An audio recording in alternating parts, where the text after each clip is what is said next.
प्यारे बच्चों नमस्कार। आप सभी कैसे हैं? आई होप कि आप सभी बहुत ही अच्छे होंगे मेरे प्यारे बच्चों, और आप सभी का स्टडी भी बहुत ही अच्छे तरीके से चल रहा होगा मेरे प्यारे बच्चों। प्यारे बच्चों, आपसे आज का जो क्लास है आपके लिए बहुत ही इंपॉर्टेंट होने वाला है प्यारे बच्चों। मैं आज के इस क्लास में प्यारे बच्चों क्लास 10th के हिंदी के मोस्ट वीवीआई ऑब्जेक्टिव्स क्वेश्चन बताऊंगा प्यारे बच्चों। 50 इंपॉर्टेंट ऑब्जेक्टिव क्वेश्चन लेकर आया हूं। तो प्यारे बच्चों आज का क्लास आपके लिए बहुत ही इंपॉर्टेंट है प्यारे बच्चों, तो आज के क्लास को आप मिस मत कीजिए और शुरू से लेकर अंत तक क्लास में बने रहिए प्यारे बच्चों। चलिए स्टार्ट करता हूं मैं क्लास को। क्या कर रहा है प्यारे बच्चों, आपको 100 ऑब्जेक्टिव दिया रहता है जिसमें से आपको 50 OMR शीट पर फिलअप करना होता है मेरे प्यारे बच्चों। तो आप हमारे एक एक प्रश्न को ध्यानपूर्वक पढ़िएगा और आज की क्लास को आप मिस मत कीजिएगा प्यारे बच्चों। चलिए देखते हैं मेरे प्यारे बच्चों, पहला प्रश्न क्या करें।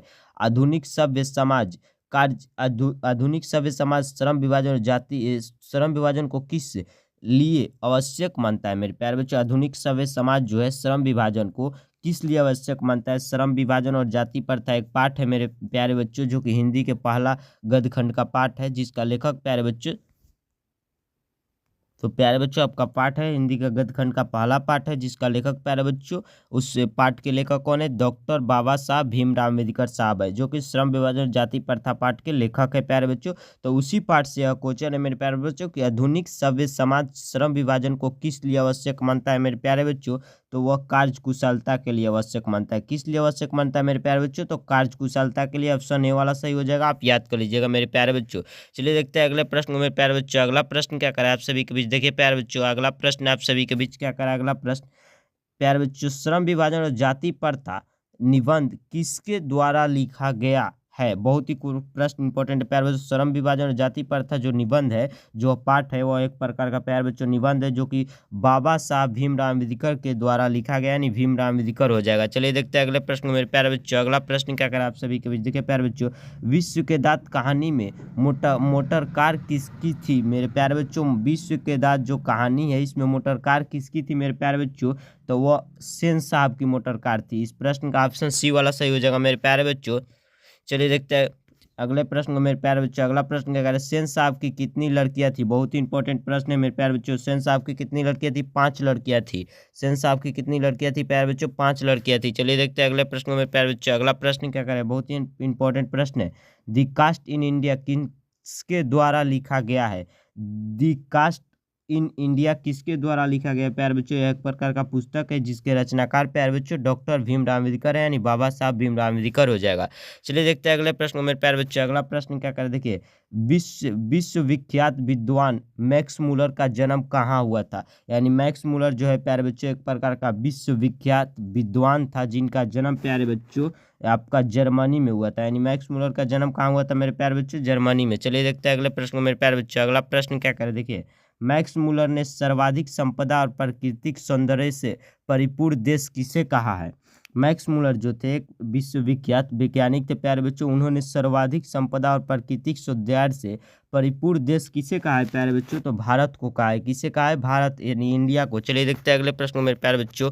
अगला प्रश्न क्या करें आप सभी के बीच, देखिए प्यारे बच्चों, अनामदास का पौथा उपन्यास किस लेखक की कृति है। अनामदास का पौथा उपन्यास किस लेखक की कृति है मेरे प्यारे बच्चों। यह क्वेश्चन पूछा है तो हजारी प्रसाद द्विवेदी जी की, जिनकी रचना नाखून क्यों बढ़ते हैं, पाठ के लेखक भी हजारी प्रसाद द्विवेदी जी, और उनका एक उपन्यास है, उपन्यास का क्या नाम है प्यारे बच्चों, तो अनामदास का पौथा, आप याद कर लीजिएगा। चलिए देखते हैं अगले प्रश्न में प्यारे बच्चों। अगला प्रश्न क्या कर, देखिए बहुत ही प्रश्न इंपॉर्टेंट। हजारी प्रसाद द्विवेदी ने निर्जलम अपराधी किसे कहा है मेरे प्यारे बच्चों, तो नाखून को कहा है। हजारी प्रसाद द्विवेदी जी ने निर्जलम अपराधी किसे कहा है प्यारे बच्चों, नाखून को कहा है। यह नाखून के बढ़ते हैं पाठ के रचनाकार भी हैं हजारी प्रसाद द्विवेदी जी। चलिए देखते हैं अगले प्रश्न मेरे प्यारे बच्चों। अगला प्रश्न क्या करें, बहुत ही प्रश्न इंपॉर्टेंट है। हिंदी के आदि कवि सरहप्पा की कृति है, यानी हिंदी के जो आदि कवि है सरहप्पा की कृति है मेरे प्यारे बच्चों। कौन सी उनकी कृति है, तो दोहा कोश गीति, यानी उनकी कौन सी कृति है प्यारे बच्चों, सरहप्पा की कृति कौन सी है,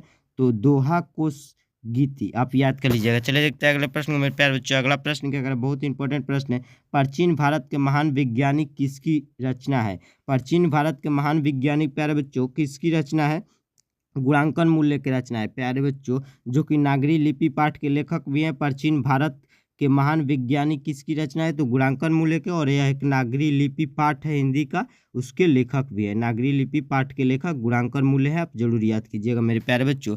चलिए देखते हैं अगले प्रश्न में प्यारे बच्चों। अगला प्रश्न क्या करें, देखिए लेखक अमरकांत का जन्म कब हुआ था। लेखक अमरकांत जो है प्यारे प्यारे बच्चों हिंदी के बहादुर पाठ के लेखक है। लेखक अमरकांत हिंदी के बहादुर पाठ के रचनाकार है प्यारे बच्चों। उनका जन्म कब हुआ था, तो उनका जन्म प्यारे बच्चों जुलाई 1925 ईस्वी में हुआ था, आप जरूर याद कीजिएगा। अमरकांत का जन्म जुलाई 1925 ईस्वी में हुआ था। अगला प्रश्न क्या करें प्यारे बच्चों, बहादुर कहाँ का रहने वाला था मेरे प्यारे बच्चों। बहादुर कहाँ का रहने वाला था, तो नेपाल का रहने वाला था। ऑप्शन डी वाला सही हो जाएगा। बहादुर एक पाठ है हिंदी का प्यारे बच्चों, जो कि नेपाल के रहने वाला था, जिस पाठ के लेखक प्यारे बच्चों अमरकांत है, जिनका जन्म जुलाई 1925 में हुआ था। चलिए देखते हैं अगले प्रश्न में प्यारे बच्चों। अगला प्रश्न क्या करें, देखिए साहित्य मनुष्य के संपूर्ण जीवन से संदर्भ है, यह पंक्ति किस पाठ से उद्धत है मेरे प्यारे बच्चों। साहित्य मनुष्य के संपूर्ण जीवन से संबंध है, यह पंक्ति किनकी द्वारा रचित है, यानी किनका रचना है प्यारे बच्चों। यह पंक्ति किसने लिखा था, तो परंपरा के मूल्यांकन पाठ से यह पंक्ति लिया गया है। जो परंपरा का मूल्यांकन पाठ से यह पंक्ति लिया गया है, साहित्य मनुष्य के संपूर्ण जीवन से संदर्भ, यह पंक्ति जो है प्यारे बच्चों परंपरा के मूल्यांकन पाठ से है, आप याद कर लीजिएगा। ऑप्शन ए वाला सही हो जाएगा मेरे प्यारे बच्चों इस प्रश्न का। चलिए देखते हैं अगले प्रश्न मेरे प्यारे बच्चों। साहित्य की परंपरा का पूर्ण ज्ञान किस व्यवस्था में संभव है, यानी जो प्यारे बच्चों कह रहे हैं साहित्य की परंपरा का पूर्ण यानी भरपूर पूर्ण रूप से ज्ञान किस व्यवस्था में संभव है, तो यह समाजवादी व्यवस्था में, यानी साहित्य की परंपरा का जो पूर्ण ज्ञान है मेरे प्यारे बच्चों किस व्यवस्था में संभव है, तो समाजवादी व्यवस्था में। ऑप्शन सी वाला सही हो जाएगा इस प्रश्न का प्यारे बच्चों। चलिए देखते हैं अगले प्रश्न मेरे प्यारे बच्चों। अगला प्रश्न क्या करें, जीत जीत में निरखत हूँ पाठ के लेखक कौन है, यानी जीत जीत में निरखत हूँ हिंदी का पाठ है प्यारे बच्चों, जिसके लेखक बिरजू महाराज हैं। यानी जीत जीत में निरखत हूँ पाठ के लेखक प्यारे बच्चों बिरजू महाराज हैं। ऑप्शन ए वाला सही हो जाएगा मेरे प्यारे बच्चों। चलिए देखते हैं अगले प्रश्न मेरे प्यारे बच्चों। अगला प्रश्न क्या करें, बिरजू महाराज किस घराने से थे प्यारे बच्चों, लखनऊ घराने से थे। बिरजू महाराज किस घराने से थे प्यारे बच्चों, तो लखनऊ घराने से थे, आप जरूर याद कीजिएगा। चलिए देखते हैं अगले प्रश्न प्यारे बच्चों। एक भी प्रश्न को मिस मत कीजिए, सारे प्रश्न को लाइव चैट में उत्तर देते चलिए प्यारे बच्चों। अभी थोड़ा नेटवर्क का इशू है क्योंकि रात्रि ज़्यादा हो चुकी है, इसके लिए। चलिए अगला प्रश्न क्या करें प्यारे बच्चों, लाल शत्रुज कहाँ है। लाल शत्रुज मेरे प्यारे बच्चों कहाँ पर है, तो लाल शत्रुज फ्रांस में है। लाल शत्रुज कहाँ पर है मेरे प्यारे बच्चों, फ्रांस में है, आप जरूर याद कीजिएगा। चलिए देखते हैं अगले प्रश्न मेरे प्यारे बच्चों। अगला प्रश्न क्या करें, मछली कहानी किस संकलन से ली गई है। मछली कहानी किस संकलन से ली गई है मेरे प्यारे बच्चों, महाविद्यालय से लिया गया। मछली कहानी किस संकलन से लिया गया, महाविद्यालय से, आप जरूर याद कीजिएगा प्यारे बच्चों। चलिए देखते हैं अगले प्रश्न मेरे प्यारे बच्चों। क्या करें अगला प्रश्न, झोले में कितनी मछलियाँ थी मेरे प्यारे बच्चों। झोले में कितनी मछलियाँ थी, 3 मछलियाँ थी। झोले में कितनी मछली थी प्यारे बच्चों, 3 मछली थी, आप जरूर याद कीजिएगा। चलिए देखते हैं अगले प्रश्न मेरे प्यारे बच्चों। अगला प्रश्न क्या करें, नौबत खाने में इबादत है। नौबत खाने में इबादत हिंदी का पाठ है प्यारे बच्चों, जिसका नाम नौबत खाने में इबादत है। यह एक प्रकार का प्यारे बच्चों व्यक्ति चित्र है। यह जो पाठ है प्यारे बच्चों क्या है, व्यक्ति चित्र है। ऑप्शन डी वाला सही हो जाएगा, आप जरूर याद कीजिएगा। नौबत खाने में इबादत पाठ एक प्रकार का व्यक्ति चित्र है। चलिए देखते हैं अगले प्रश्न मेरे प्यारे बच्चों। अगला प्रश्न क्या करें, बहुत ही इंपॉर्टेंट प्रश्न है। क्या कर प्यारे बच्चों, जीवन के आरंभिक दिनों में बिस्मिल्लाह खां को संगीत के प्रति आसक्ति कैसे हुई, यानी जीवन के आरंभिक दिनों में बिस्मिल्लाह खां को संगीत के प्रति आसक्ति कैसे हुई प्यारे बच्चों, बहुत ही इंपॉर्टेंट प्रश्न है। तो रसूलनाबाई और अब्दुल बाई के संगीत से, यानी 2 व्यक्तियों के संगीत से बिस्मिल्लाह खां का संगीत का शुरुआत हुआ था, यानी संगीत के प्रति प्यारे बच्चों उनका आसक्ति आई थी। चलिए देखते हैं अगले प्रश्न मेरे प्यारे बच्चों। अगला प्रश्न क्या करें, बहुत ही इंपॉर्टेंट प्रश्न है। क्या करें प्यारे बच्चों, मेरा धर्म कैद खाने का धर्म नहीं है, किसका कथन है। यह कथन किसने कहा था प्यारे बच्चों कि मेरा धर्म कैद खाने का धर्म नहीं है, किसका कथन है मेरे प्यारे बच्चों, बहुत ही प्रश्न इंपॉर्टेंट है। तो महात्मा गांधी का कथन है, जो कि स्वराज के मांग भी किए थे महात्मा गांधी प्यारे बच्चों। उनका कथन एक है, मेरा धर्म कैद खाने का धर्म नहीं है। यह कथन किनका है प्यारे बच्चों, तो महात्मा गांधी का है, आप जरूर याद कीजिएगा। चलिए देखते हैं अगले प्रश्न मेरे प्यारे बच्चों। अगला प्रश्न बहुत इंपॉर्टेंट है। क्या कर रहा है, गांधी जी को महात्मा की उपाधि किसने दी थी, बहुत ही क्वेश्चन इंपॉर्टेंट है प्यारे बच्चों।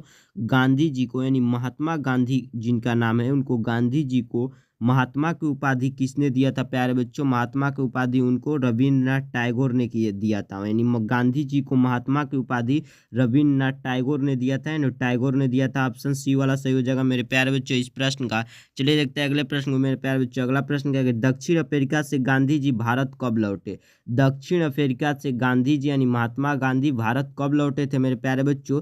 तो 1915 ईस्वी में भारत लौटे थे। यानी दक्षिण अफ्रीका से गांधी जी भारत 1915 ईस्वी में लौटे थे। और प्यारे बच्चों 2 वर्ष उन्होंने भारत भ्रमण किया था। यानी गांधी जी जब दक्षिण अफ्रीका से 1915 ईस्वी में भारत लौटे थे तो 2 वर्ष भारत भ्रमण किए थे। और 1917 ईस्वी में उन्हें राजकुमार शुक्ला के द्वारा आमंत्रित किया गया था कि जो नील की खेती, तीनकठिए पत्ती में नील की खेती होती थी जैसे बिहार के चंपारण जिला में, उनको हटाने के लिए गांधी जी को राजकुमार शुक्ला के द्वारा 1917 ईस्वी में आमंत्रित किया गया था। तो वही 1917 ईस्वी में बिहार के चंपारण जिला में गांधी जी का पहला सत्याग्रह था। कब?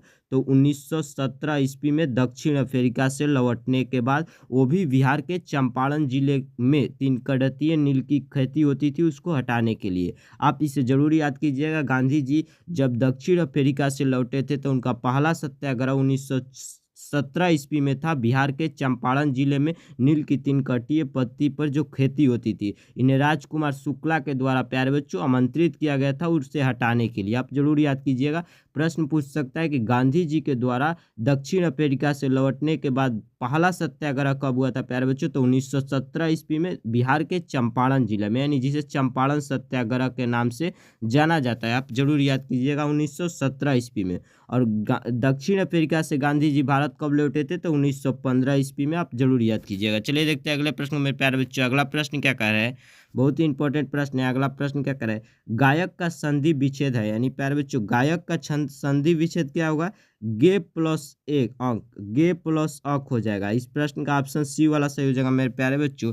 चलिए देखते हैं अगले प्रश्न को मेरे प्यारे बच्चों। अगला प्रश्न क्या करे? बहुत ही प्रश्न इंपॉर्टेंट है। साक्षर का संधि विच्छेद है। साक्षर का संधि विच्छेद क्या हो जाएगा? तो स प्लस अक्षर, यानी साक्षर जो है स और प्लस 2 अंकों से बना है, स और प्लस अक्षर से, यानी अक्षर फुल उसमें रहेगा, जो कि साक्षर का संधि विच्छेद स प्लस अक्षर से बना हुआ है। इस प्रश्न का ऑप्शन ए वाला सही हो जाएगा प्यारे बच्चों। चलिए देखते हैं अगले प्रश्न को मेरे प्यारे बच्चों। अगला प्रश्न क्या कर रहा है?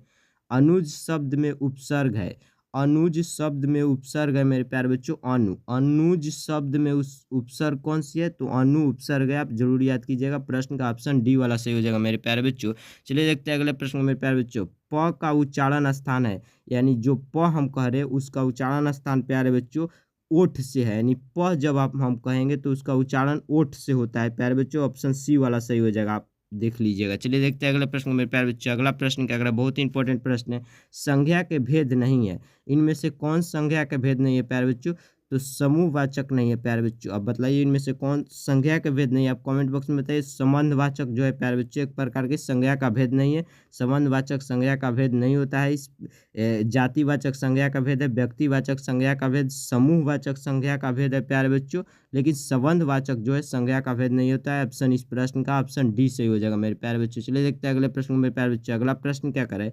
बुढ़ापा शब्द कौन संज्ञा है? बुढ़ापा शब्द जो है कौन संज्ञा है मेरे प्यारे बच्चों? बुढ़ापा शब्द कौन संज्ञा है? तो भाववाचक, क्योंकि इस व्यक्ति का भाव जैसे प्रकट हो रहा है कि बुढ़ापा, बचपना, जैसे बुद्धिमान, ये सब जो है प्यारे बच्चों भाव मतलब प्रकट कराए। तो भाववाचक संज्ञा किसे कहते हैं? जो व्यक्तियों का भाव का बोध को कराए। जैसे बुढ़ापा जो है प्यारे बच्चों, बचपना जो है, ये सब जो है प्यारे बच्चों भाव का बोध करा रहा है। तो बुढ़ापा शब्द कौन संज्ञा है? तो भाववाचक संज्ञा। आप जरूर याद कीजिएगा मेरे प्यारे बच्चों। इस प्रश्न का ऑप्शन डी वाला सही हो जाएगा। चलिए देखते हैं अगले प्रश्न को मेरे प्यारे बच्चों। अगला प्रश्न क्या करा? बहुत ही अगला प्रश्न इंपॉर्टेंट है। मई शब्द कौन संज्ञा है? मई शब्द कौन संज्ञा है मेरे प्यारे बच्चों? मई शब्द कौन संज्ञा है? आप बताइए मई शब्द कौन संज्ञा है प्यारे बच्चों? लाइव चैट के जरूर कमेंट बॉक्स में बताइए प्यारे बच्चों। जातिवाचक संज्ञा, सॉरी व्यक्तिवाचक संज्ञा, भाववाचक संज्ञा यानी समूहवाचक संज्ञा। मई जो है प्यारे बच्चों वह एक प्रकार का व्यक्तिवाचक संज्ञा है। मई शब्द से व्यक्तियों का बोध हो रहा है तो व्यक्तिवाचक संज्ञा हो जाएगा। ऑप्शन बी वाला सही हो जाएगा इस प्रश्न का मेरे प्यारे बच्चों। चलिए देखते हैं अगले प्रश्न को मेरे प्यारे बच्चों। अगला प्रश्न क्या करे? अपराध शब्द कौन लिंग है। अपराध जो है मेरे प्यारे बच्चों, अपराध शब्द कौन लिंग है, यानी अपराध शब्द जो है प्यारे बच्चों वह कौन सी लिंग है, यह प्रश्न पूछ रहा है। तो पुल्लिंग है। अपराध एक प्रकार का पुल्लिंग शब्द में आता है, यानी लिंग का दो भेद होता है, स्त्रीलिंग और पुल्लिंग। तो अपराध शब्द जो है मेरे प्यारे बच्चों वह पुल्लिंग शब्द है। तो आप इसे याद कर लीजिएगा। इस प्रश्न का ऑप्शन ए वाला सही हो जाएगा मेरे प्यारे बच्चों। चलिए देखते हैं अगले प्रश्न को मेरे प्यारे बच्चों। अगला प्रश्न क्या कर रहा है, थोड़ा नेटवर्क इशू है। क्या कर रहा है, श्याम शब्द का स्त्रीलिंग क्या है। श्याम शब्द का स्त्रीलिंग क्या है मेरे प्यारे बच्चों। लिंग दो प्रकार के होते हैं, स्त्रीलिंग और पुल्लिंग। तो श्याम शब्द का स्त्रीलिंग क्या हो जाएगा मेरे प्यारे बच्चों, श्यामा हो जाएगा। यानी श्याम शब्द का स्त्रीलिंग क्या हो जाएगा, श्यामा हो जाएगा। आप जरूर याद कीजिएगा। चलिए देखते हैं अगले प्रश्न को मेरे प्यारे बच्चों। अगला प्रश्न क्या कर रहा है, निम्नलिखित में स्वरनाम है, यानी प्यारे बच्चों इनमें से स्वरनाम संज्ञा स्वरनाम, इनमें से स्वरनाम कौन है प्यारे बच्चों, निम्नलिखित में जो दिया हुआ है, जैसे वह है, अच्छा है, मोहन है, माता पिता। तो इनमें से स्वरनाम कौन हो जाएंगे, तो वह जो है एक प्रकार का स्वरनाम है। इस प्रश्न का ऑप्शन ए सही हो जाएगा। चलिए देखते हैं अगले प्रश्न में मेरे प्यारे बच्चों। अगला प्रश्न क्या कर रहा है, स्वरनाम के कितने भेद होते हैं, यानी स्वरनाम जो कि संज्ञा के जस्ट अपोजिट होता है। तो स्वरनाम के कितने भेद होते हैं, जैसे एडवर्ब, वर्ब और एडवर्ब, सॉरी नाउन और परनाउन। जैसे कि संज्ञा को कहते हैं नाउन और स्वरनाम को कहते हैं परनाउन। तो वही पूछ रहा है कि टाइप ऑफ परनाउन, यानी स्वरनाम के कितने भेद होते हैं। तो प्यारे बच्चों स्वरनाम के 6 भेद होते हैं। स्वरनाम के कितने भेद होते हैं, 6 भेद होते हैं। आप जरूर याद कीजिएगा। चलिए देखते हैं अगले प्रश्न को मेरे प्यारे बच्चों। अगला प्रश्न क्या करे, यह कलम किसकी है। यह कलम किसकी है, किस विशेषण का उदाहरण है मेरे प्यारे बच्चों। यह कलम किसकी है, किस विशेषण का उदाहरण है मेरे प्यारे बच्चों, स्वर्णामिक विशेषण का उदाहरण है। स्वर्णामिक विशेषण का उदाहरण, यह कलम किसकी है जो प्यारे बच्चों पंक्ति है वह किस विशेषण का उदाहरण है, तो स्वर्णामिक विशेषण का। ऑप्शन बी वाला सही हो जाएगा मेरे प्यारे बच्चों इस प्रश्न का। चलिए देखते हैं अगले प्रश्न को मेरे प्यारे बच्चों। अगला प्रश्न क्या करे, बहुत ही प्रश्न इंपॉर्टेंट है मेरे प्यारे बच्चों। अगला प्रश्न क्या करे, देखिए शब्दधन किस विशेषण का उदाहरण है। जो शब्दधन शब्द है, यह जो शब्दधन पंक्ति है मेरे प्यारे बच्चों किस विशेषण का उदाहरण है। बहुत ही इंपॉर्टेंट प्रश्न है। तो परिणाम बोधक वाचक विशेषण का उदाहरण है। शब्दधन जो है परिणाम बता रहा है प्यारे बच्चों, तो वह किस विशेषण का उदाहरण है, परिणाम बोधक विशेषण का। आप जरूर याद कीजिएगा। चलिए देखते हैं अगले प्रश्न को मेरे प्यारे बच्चों। अगला प्रश्न क्या कर रहा है, देखिए प्यारे बच्चों, रात को पहरा देने वाला आज घर चला गया किस पदबंध का उदाहरण है। किस पदबंध का उदाहरण है प्यारे बच्चों, यह जो पंक्ति है किस पदबंध का उदाहरण है, तो संज्ञा पदबंध का उदाहरण है। इससे संज्ञा का बोध हो रहा है कि रात को पहरा देने वाला आज घर चला गया है। जो पंक्ति है संज्ञा पदभात का बोध कर रहा है। चलिए देखते हैं अगले प्रश्न मेरे प्यारे बच्चों। अगला प्रश्न क्या करें, बहुत ही इंपॉर्टेंट प्रश्न है। क्या करें अगला प्रश्न, देखिए ईयर अलावा क्या है। ये जो ईयर अलावा 12 जैसे प्यारे बच्चों जो मतलब शब्द लिखा हुआ है एक प्रकार का उसमें व्यंजन, सॉरी उसमें व्यंजन है, अस्त अस्त व्यंजन है, स्पर्श व्यंजन, इनमें से कोई नहीं। तो अंत स्पष्ट व्यंजन है जो ईयर अलावा होता है मेरे प्यारे बच्चों। ऑप्शन बी वाला सही हो जाएगा। आप जरूर याद कीजिएगा मेरे प्यारे बच्चों। लाइव थोड़ा इशू मेरे प्यारे बच्चों। चलिए देखते हैं अगले प्रश्न मेरे प्यारे बच्चों। अगला प्रश्न क्या करा, बहुत ही इंपॉर्टेंट प्रश्न है। क्या करा प्यारे बच्चों, अगला प्रश्न देखिए बहुत ही इंपॉर्टेंट प्रश्न है। जाटा मुकुट तन भसन लगाई वसन छोड़ी तन नगन भया किस कविता की पंक्ति है। जो प्यारे बच्चों पंक्ति है वह किस कविता की पंक्ति है, बहुत ही इंपॉर्टेंट पंक्ति है। किस कविता के प्यारे बच्चों पंक्ति है, राम नाम बिनु बिरथे जगी जो प्यारे बच्चों कविता है, इसी कविता की यह जो पंक्ति है प्यारे बच्चों। आप याद कर लीजिएगा। इस प्रश्न का ऑप्शन सी वाला सही हो जाएगा मेरे प्यारे बच्चों। चलिए देखते हैं अगले प्रश्न को प्यारे बच्चों। अगला प्रश्न बहुत इंपॉर्टेंट है। क्या करे प्यारे बच्चों, जपुजी किसकी रचना है। जपुजी किसकी रचना है प्यारे बच्चों, प्रेम घन की रचना है। बहुत ही इंपॉर्टेंट प्यारे बच्चों क्वेश्चन है। जपुजी किसकी रचना है प्यारे बच्चों। एक भी क्लास के क्वेश्चन को आप मिस मत कीजिए, सारे क्वेश्चन इंपॉर्टेंट बतला रहा हूँ प्यारे बच्चों। प्रेम घन की रचना है। ऑप्शन प्रश्न का डी वाला सही हो जाएगा मेरे प्यारे बच्चों। चलिए देखते हैं अगले प्रश्न को मेरे प्यारे बच्चों। अगला प्रश्न क्या करे, बहुत ही प्रश्न इंपॉर्टेंट है। रसखान रचित प्रेम वाटिका किस प्रकार की रचना है। रसखान द्वारा रचित प्रेम वाटिका किस प्रकार की रचना है मेरे प्यारे बच्चों, तो वह एक प्रकार का प्रेम निरूपण संबंधित रचना है मेरे प्यारे बच्चों। ऑप्शन डी सही हो जाएगा इस प्रश्न का। चलिए देखते हैं अगले प्रश्न को मेरे प्यारे बच्चों। अगला प्रश्न बहुत ही इंपॉर्टेंट है। क्या करें प्यारे बच्चों, रीति मुक्त काव्यधारा के सिरमौर कवि हैं, यानी रीति मुक्त काव्यधारा के सिरमौर कवि कौन है मेरे प्यारे बच्चों। बहुत ही इंपॉर्टेंट प्रश्न है। घनानंद है, यानी इस कविधारा के कवि कौन है मेरे प्यारे बच्चों, तो घनानंद है। प्रश्न का ऑप्शन बी वाला सही हो जाएगा। आप जरूर याद कीजिएगा प्यारे बच्चों। प्रश्न अगला क्या करे, देखिए प्यारे बच्चों अगला प्रश्न क्या करे, घनानंद किस मुगल बादशाह के यहाँ मीर मुंशी का काम करते थे। बहुत ही इंपॉर्टेंट क्वेश्चन है प्यारे बच्चों। घानानंद किस मुगल बादशाह के यहाँ मीर मुंशी का काम किया करते थे मेरे प्यारे बच्चों? तो मोहम्मद शाह रंगीला के यहाँ। किन के यहाँ प्यारे बच्चों? मोहम्मद शाह रंगीला के यहाँ। ऑप्शन सी सही हो जाएगा प्रश्न का। चलिए देखते हैं अगले प्रश्न को मेरे प्यारे बच्चों। अगला प्रश्न क्या करा, बहुत ही इंपॉर्टेंट प्रश्न है मेरे प्यारे बच्चों। क्या करा है, रसिक समाज की स्थापना किसने की? रसिक समाज की स्थापना प्यारे बच्चों बद्री नारायण चौधरी प्रेमघन ने किया था, यानी जिसे प्रेमघन भी कहा जाता है। यानी प्रेमघन का पूरा नाम प्यारे बच्चों बद्री नारायण चौधरी प्रेमघन है। यानी रसिक समाज की स्थापना किसने की थी? तो बद्री नारायण चौधरी प्रेमघन यानी प्रेमघन ने किया था। चलिए देखते हैं अगले प्रश्न को मेरे प्यारे बच्चों। अगला प्रश्न क्या करे, वीणा किन की रचना है? वीणा किन की रचना है प्यारे बच्चों? सुमित्रा नंदन पंत की। यानी वीणा किन की रचना है? सुमित्रानंद पंत की। वीणा एक प्रकार की प्यारे बच्चों कहानी जो सुमित्रानंद पंत है इन्हीं के पाठ से कहानी है। तो वीणा भी किन की रचना है? सुमित्रानंद पंत की। ऑप्शन सी वाला सही हो जाएगा प्रश्न का। आप जरूर याद कीजिएगा मेरे प्यारे बच्चों। चलिए देखते हैं अगले प्रश्न को मेरे प्यारे बच्चों। अगला प्रश्न क्या करे, रामधारी सिंह दिनकर का जन्म कब हुआ था? यानी रामधारी सिंह दिनकर का जन्म 23 सितंबर 1908 ईस्वी को हुआ था। रामधारी सिंह दिनकर जी का जन्म कब हुआ था प्यारे बच्चों? 23 सितंबर 1908 ईस्वी को। इस प्रश्न का ऑप्शन डी वाला सही हो जाएगा मेरे प्यारे बच्चों। अब जरूर याद कीजिएगा। चलिए देखते हैं अगले प्रश्न को मेरे प्यारे बच्चों। बूढ़ा चौकीदार वृक्ष कहाँ मिलता है? बूढ़ा चौकीदार वृक्ष कहाँ मिलता था प्यारे बच्चों? कहाँ मिलता था बताइए आप? तो घर के दरवाजे पर मिलता था। यानी प्रश्न का ऑप्शन बी वाला सही सही आप सभी का बी। हाँ जी जी जी, बी वाला सही हो जाएगा। जैसे बूढ़ा चौकीदार वृक्ष कहाँ मिलता था प्यारे बच्चों? दरवाजे, घर के दरवाजे के पर, घर के दरवाजे पर। सही है, बी ऑप्शन सही हो जाएगा इस प्रश्न का। चलिए देखते हैं अगले प्रश्न को मेरे प्यारे बच्चों। अगला प्रश्न क्या करा, बहुत ही इंपॉर्टेंट प्रश्न है मेरे प्यारे बच्चों। अगला प्रश्न क्या करे देखिए, तुर्की के महाकवि नाजिम हिकमत की कविताओं का अनुवाद वीरेन डगवाल ने किस रूप में किया प्यारे बच्चों? किस रूप में किया था मेरे प्यारे बच्चों? किस रूप में किया था बतलाइए?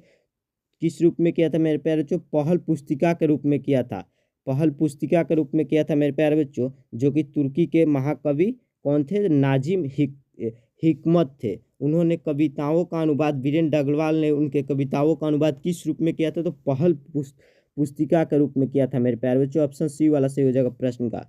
चलिए देखते हैं अगले प्रश्न को मेरे प्यारे बच्चों। आज के क्लास का लास्ट प्रश्न है मेरे प्यारे बच्चों। क्या कराए, हमारी नींद कविता में किसका जीवन पर क्रम पूरा हुआ है? यानी हमारी नींद जो कविता है उसमें किसका जीवन क्रम पूरा हुआ है मेरे प्यारे बच्चों?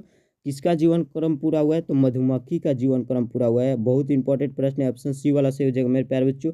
कोई भी क्वेश्चन में डाउट हुआ तो कमेंट बॉक्स में या लाइव चैट में जरूर आप कमेंट करके बतलाइए। कोई भी डाउट हुआ प्यारे बच्चों तो मिलते हैं इसी तरह किसी लाइव चैट में, अगले लाइव चैट में। तब तक के लिए जय हिंद जय भारत मेरे प्यारे बच्चों। शुभ रात्रि, धन्यवाद।